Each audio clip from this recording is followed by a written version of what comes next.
আজি আমাৰ বাবে এটা অত্যন্ত প্ৰাপ্তি আৰু আনন্দৰ দিন। গুৱাহাটী চিৰিয়াখানাখনত বহুদিনে চৰকাৰে বিকাশৰ বাবে কাম কৰিব পৰা নাছিলে।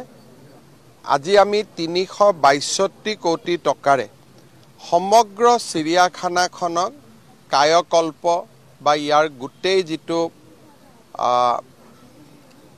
পৰিৱৰ্তন তাৰ বাবে আমি আজি কামৰ আৰম্ভ কৰিলোঁ। চিৰিয়াখানাৰ গছ বা ইয়াৰ ৱাটাৰ যিবিলাক বডিজ আছে সেইবিলাকক বিনষ্ট নকৰাকৈ আৰু বন্য জীৱ জন্তুক এটা সুন্দৰ পৰিৱেশ দিবলৈ এটা প্ৰকল্প আমি প্ৰস্তুত কৰিছিলোঁ। ৰাষ্ট্ৰীয় চিৰিয়াখানা প্ৰাধিকৰণেও এই প্ৰকল্পটোত অনুমোদন জনাইছে আৰু আজিৰ পৰা এই প্ৰকল্পটোৰ কাম আৰম্ভ হ'ব।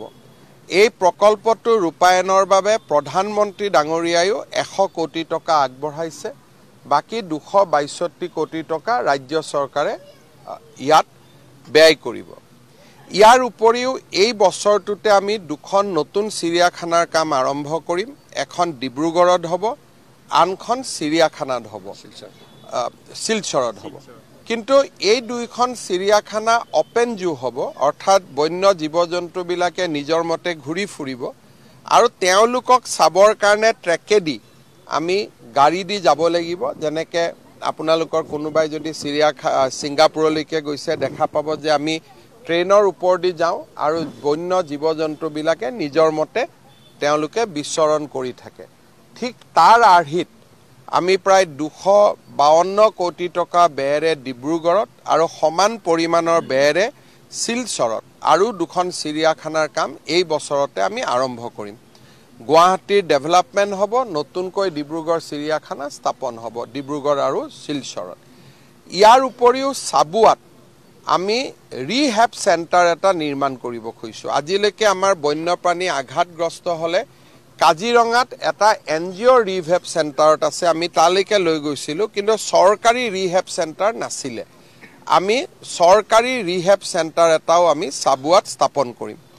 ইয়াৰ উপৰিও গুৱাহাটীৰ চিৰিয়াখানাত আমি এখন আটকধুনীয়া ভেটেনেৰী হস্পিটেলো বনাম, যাতে ইয়াৰ বন্য জীৱ জন্তুৱে বেমাৰ আজাৰত চিকিৎসালয়খনৰ পৰা সম্পূৰ্ণ চিকিৎসা পাব পাৰে।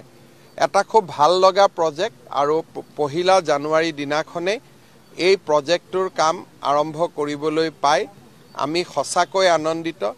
গুৱাহাটীত মই সৰুৰ পৰা ডাঙৰ হৈছিলোঁ। প্ৰতিটো দিনৰ 1 জানুৱাৰীতে সৰুতে সদায় চিৰিয়াখানালৈ আহিছিলোঁ আৰু এই চিৰিয়াখানাৰ উন্নয়নৰ কাৰণে মুখ্যমন্ত্ৰী হিচাপে কাম কৰিবলৈ পাই মই নিজে আজি অত্যন্ত গৌৰৱ অনুভৱ